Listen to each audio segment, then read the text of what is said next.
嗨，大家好，我是坦平叔。今天是2025年6月4号，这一期我们继续聊聊俄罗斯入侵乌克兰，看一看乌克兰战场上有什么变化。今天是俄罗斯侵略乌克兰的第1197天，也是乌军进入库尔斯克的第303天。乌克兰方面继续执行它的蜘蛛网计划。根据俄罗斯媒体报道俄罗斯各地都在遭到不同形式的打击两站的加加列沃空中基地正在遭到打击，该基地是俄重要的战略航空设施之一。目前，俄罗斯遭受大规模无人机的袭击，莫斯科、沃罗涅日、图拉、别尔格莱德等地区已进入警戒状态。库尔斯克上空正在进行防空作战。根据俄罗斯的这个自媒体报道说大规模的乌克兰无人机袭击还在进行当中，有很多固定翼无人机正在飞往莫斯科、沃罗涅日、图拉、别尔格莱德和库尔斯克地区。坐落在莫斯科的一个洲际弹道导弹制造工厂被炸起火，升起了浓浓黑烟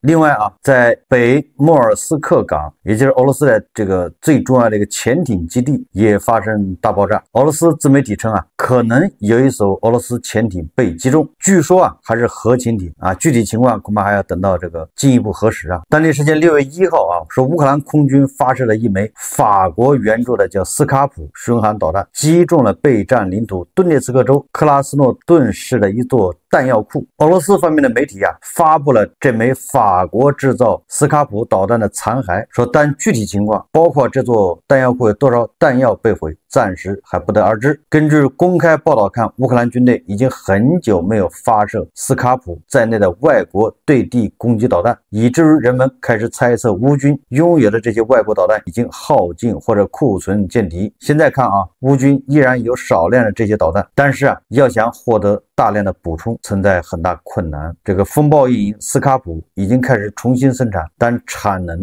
很难快速提升。昨天一个大的新闻就是俄罗斯的克里米亚大桥，也就是克赤大桥这座非法建筑再次遭到袭击。当地时间6月3号，乌克兰国家安全局通报称，乌克兰国家安全局开展了一项特别行动，从水下袭击了克里米亚大桥，这是对该桥的第3次袭击。乌国家安全局称，特工对这座大桥的桥墩进行了爆破准备，该特别行动持续了数月之久。这个6月3日凌晨4时44分，首个爆炸装置被成功引爆，没有造成任何平民伤亡。按照乌克兰的说法为什么选在凌晨4时引爆呢？是因为这个时候大桥上没有这个车辆通过，所以这次爆炸没有造成任何平民伤亡。通报称，大桥水下支撑结构在底部位置遭到严重破坏，1100公斤天梯当量炸药发挥了作用。另据乌克兰媒体3日报道，克里米亚大桥发生了多次爆炸，目前该大桥已处于紧急危险状态。乌国家安全局局长马柳克监督行动执行并协调作战规划。俄罗斯官方对此说法尚无回应。就是央视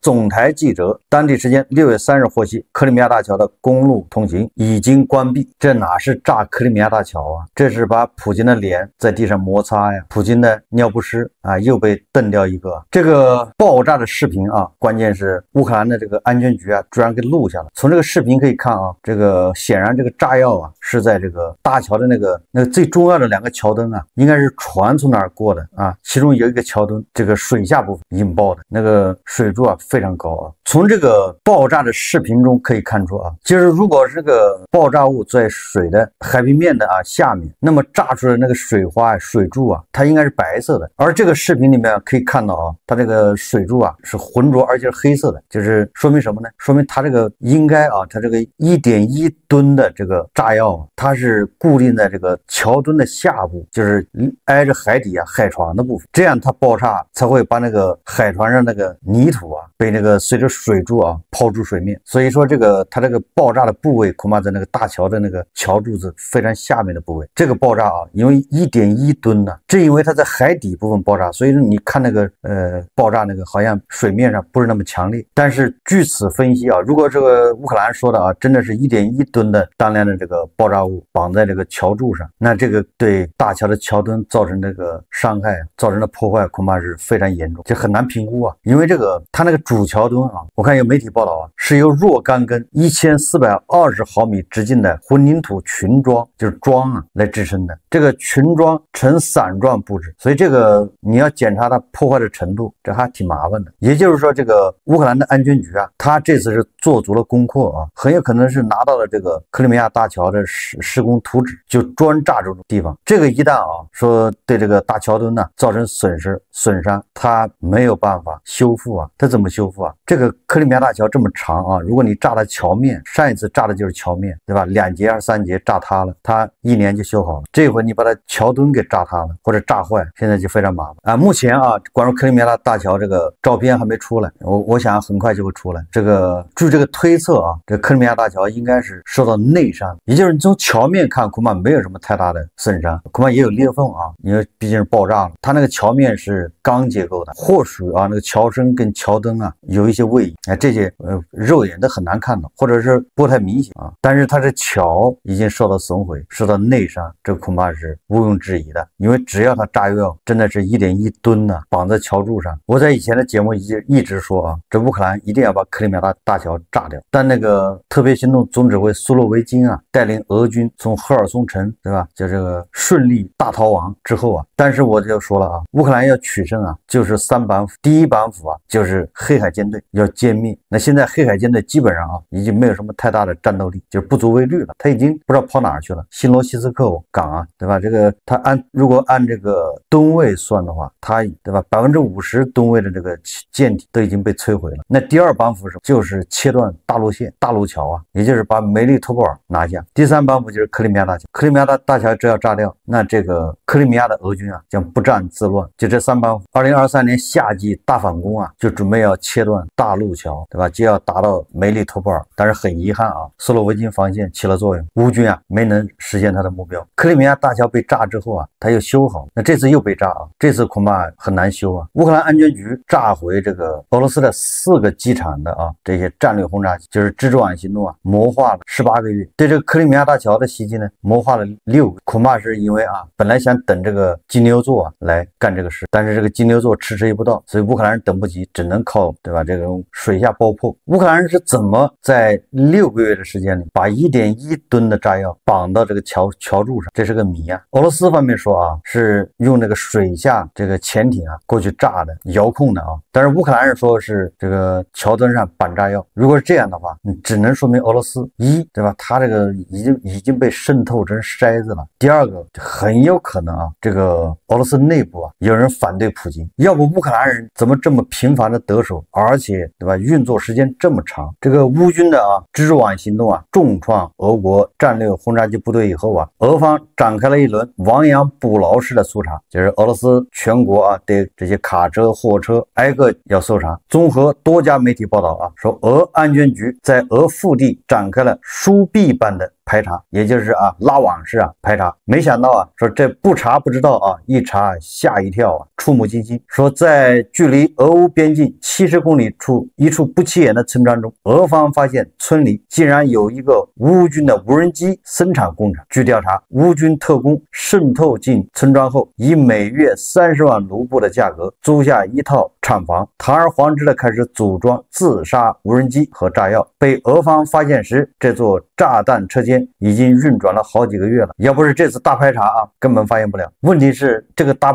排查有用吗？你查完之后，乌军还是渗透，因为俄罗斯有内鬼互相接应，排查也没有。现在对吧？你只能解释俄罗斯内部出了问题。有俄罗斯媒体报道啊，这个俄罗斯占领了这个顿涅茨克、卢甘斯克，还有扎波罗热和赫尔松之后啊，大概有几百万的乌克兰人呢，大概有300万乌克兰人被变成所谓的俄罗斯的公民，那么他们就会流入俄罗斯国内，他有合法身份。而这些人里面恐怕有很多啊，都是乌克兰安全局的特工，他们啊潜伏到俄罗斯的各个地方、各行各业、各个地区，甚至有远东地区。这些人，你俄罗斯能把这些人挨个查一遍吗？而这些人啊，他平时啊，他就正常的生活工作，然后一旦这个乌克兰的安全局啊启动他们，就是唤醒他们啊，把他们从沉睡中唤醒，他们就开始接受任务。这几百万人你怎么查？他们才是真正的特洛伊木马。根据美国的《野兽日报》等外媒2日报道，说乌克兰宣布在6月1日对俄罗斯境内多处军事设施发动了代号为“蜘蛛网行动”的无人机袭击。对此，美国总统特朗普事前并未被告知，也就是特朗普把自己责任先甩掉，这事跟我没关系啊。我们再看看外交与国际援助啊。丹麦首相弗雷德里克森在维尔纽斯峰会上与B9国家及北欧国家发表了强有力的且紧迫的讲话。他说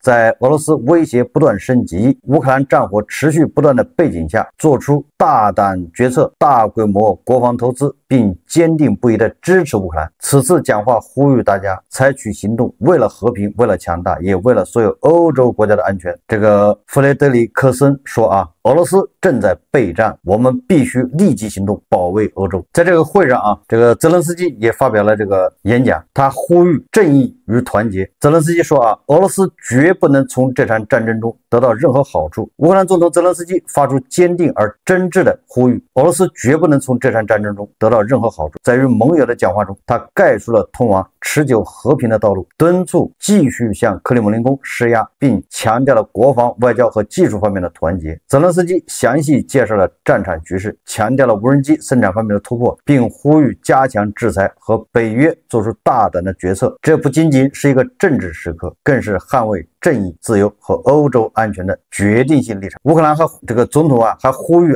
西方以及所有爱好和平的国家加强对俄罗斯的制裁。他指出如果没有压力，普京将继续与所有希望结束这场战争的人玩游戏。泽连斯基声称对俄制裁是必要的，制裁措施应包括限制俄罗斯石油贸易以及其油轮的使用、关税和价格上限，以此来推动俄罗斯走向和平。法国呼吁美国对俄罗斯实施联合制裁。据法国《世界报》援引法国外交部的声明报道，法国表示在对俄罗斯实施新制裁时与美国密切协调的重要性。据悉法国的经济部长隆巴尔和外交部长巴罗在巴黎会见了美国参议员格雷厄姆和布鲁门萨尔。这个格雷厄姆和布鲁门萨尔提议对俄罗斯实施严厉制裁。这些政治家确认了美欧之间协调结束乌克兰战争的必要性。参议员们提出的制裁措施包括从俄罗斯购买石油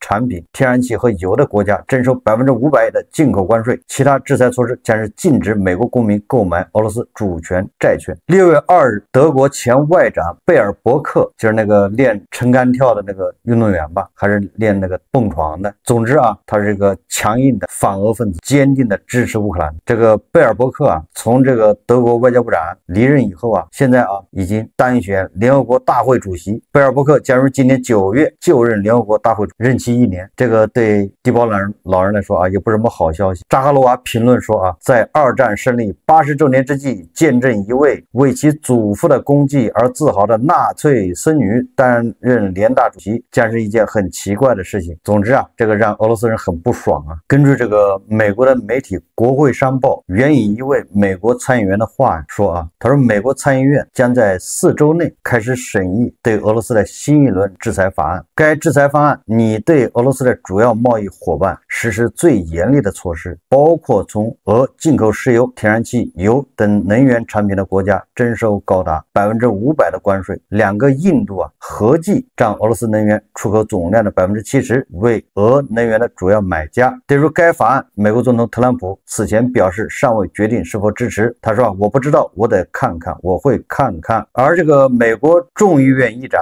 约翰逊他对记者表示美国国会中有许多议员主张对俄罗斯采取尽可能严厉的措施，他本人也支持这一立场。也就是说众议院的议长已经支持对俄罗斯实施最严厉的制裁的提议，看样子这个对俄罗斯非常不利我们再看看这个俄乌双方在伊斯坦布尔举行的第2次会谈。这个根据这个俄罗斯卫星通讯社报道俄罗斯关于乌克兰问题解决方案的完整备忘录全文，它主要内容如下第一个，它是提出了2种停火方案，就是俄罗斯方面抛出了2种停火方案。第一种方案是要求乌军从乌克兰占领的包括顿涅茨克人民共和国、卢甘斯克人民共和国、扎波罗热和赫尔松州在内的俄方领土撤出，也就是俄罗斯占领的这地方是俄罗斯的，俄罗斯还没有占领的那也是俄罗斯的，对吧？你乌军老老实实撤走。第二种是一揽子提案，内容包括禁止部队重新部署、停止动员、禁止外国向基辅提供军事援助、开始复员、排除第三国的军事存在。文件规定，乌克兰应保持中立，放弃加入任何军事联盟，禁止其他国家在乌克兰领土上从事军事活动。乌克兰应保持无核地位，并限制其武装力量的规模，解除对俄罗斯实施的经济制裁。国际法层面承认克里米亚、顿涅茨克人民共和国、卢甘斯克人民共和国、扎波罗热和赫尔松州并入俄罗斯。双方互相放弃因军事行动造成的损失的赔偿要求，保障俄语人口权利与自由，解除对乌克兰教会活动的限制，禁止美化纳粹主义。可以看出啊，双方立场相距甚远，所以这种会谈啊是不会有什么实质性进展。最终达成的就是双方交换俘虏、交换这个士兵的遗体、释放儿童，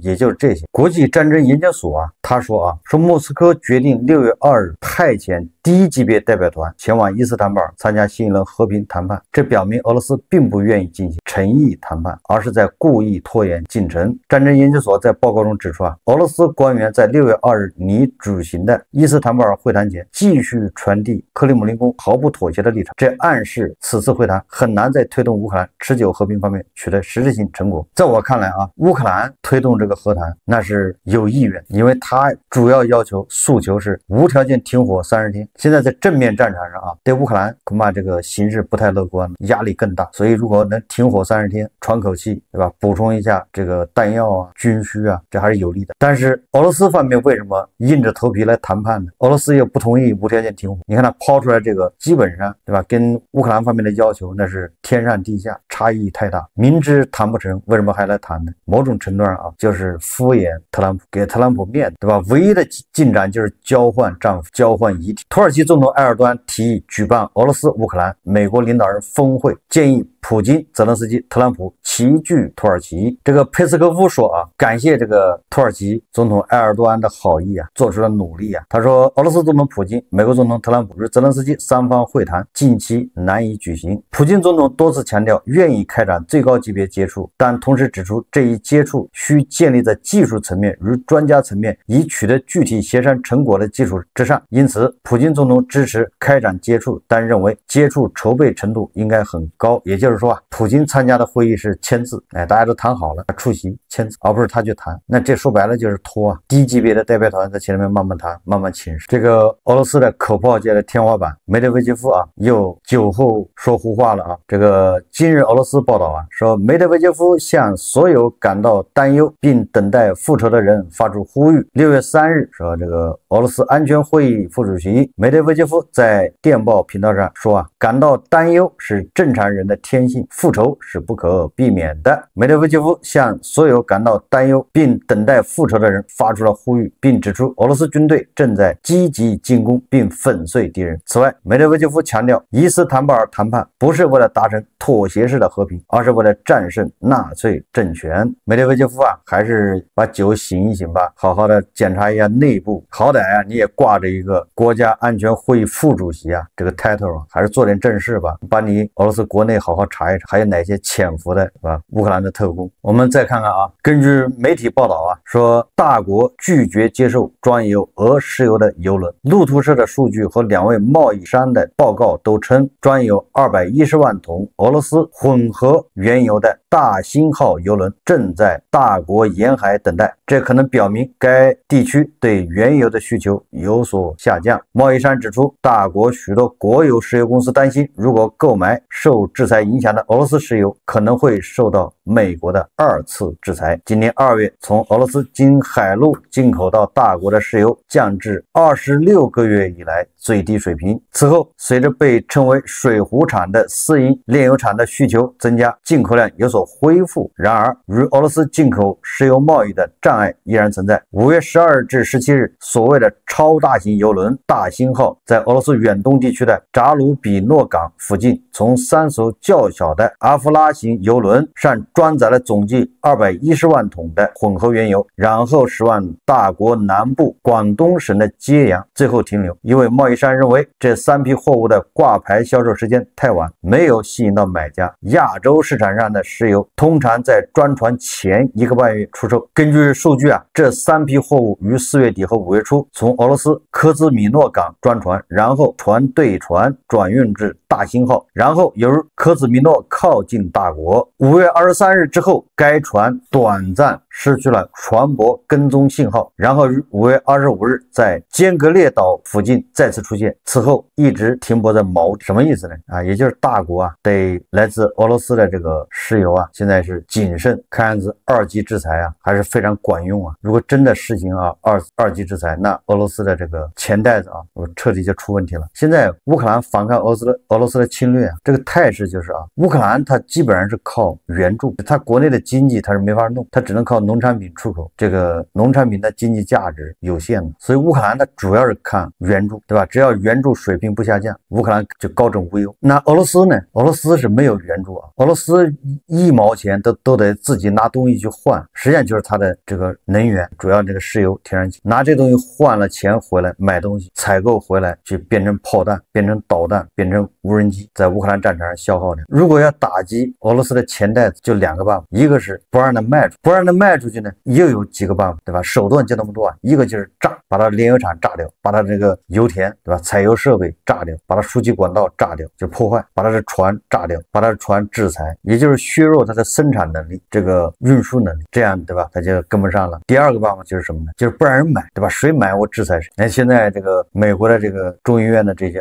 议员搞的这个法案就是他要制裁买家。如果真的要制裁买家，那2个印度恐怕他不可能为了一棵树放弃一片森林欧盟对吧？也不能从俄罗斯进口了。实际上欧盟从俄罗斯进口也占俄罗斯的1/3将近所以老说这个制裁叫致命制裁，就这个意思。所以这个制裁让这个普京很忌惮，所以普京他就得做一些事情给这个特朗普看，显示他很有诚意要停火。那特朗普他就有了借口他倒是不同意这个制裁，他到现在没有同意嘛。美国驻土耳其大使兼叙利亚问题特使巴拉克说他说特朗普在乌克兰冲突问题上已经忍无可忍。根据新报援引该大使的话称，我认为土耳其发挥了关键作用，土耳其与俄罗斯和乌克兰都有传统关系，这至少使它成为对话的重要调解者。巴拉克说特朗普已经对乌克兰冲突忍无可忍，忍无可忍。那我们看一看特朗普他能做出什么花出来，让我们拭目以待好，这期节目我们就聊到这里，感谢大家收看。如果喜欢我的节目，欢迎订阅转发，也可以在下方留言评论，谢谢大家。